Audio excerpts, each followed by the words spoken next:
Disturbing news on human rights abuses in North Korea. A new report says those caught taking the ultimate chance for freedom are often thrown into a life of squalor and back-breaking labor. Our correspondent in charge of North Korean affairs, Connie Kim, has more on the fresh human rights report.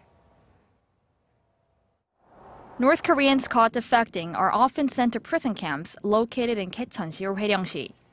The camps are notorious for their awful living and working conditions.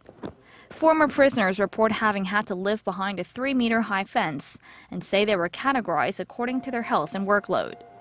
North Koreans caught defecting twice have been sent straight to these prison camps. But this year's white paper on human rights in North Korea, published by the Seoul-based Korea Institute of National Unification, says the punishments for those attempting to flee have intensified.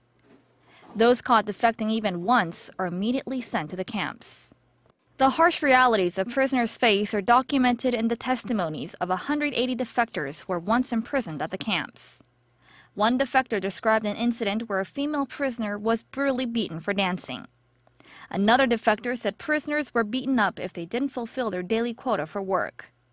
Making the situation worse, multiple layers of sanctions have recently been imposed on the regime, making it difficult to provide North Korean citizens with humanitarian aid.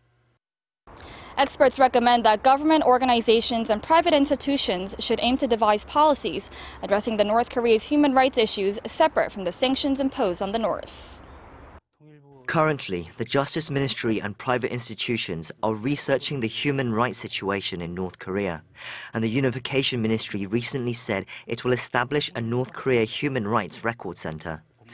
Rather than having overlapping roles, each entity should have separate tasks to devise policies to improve North Korea's human rights situation.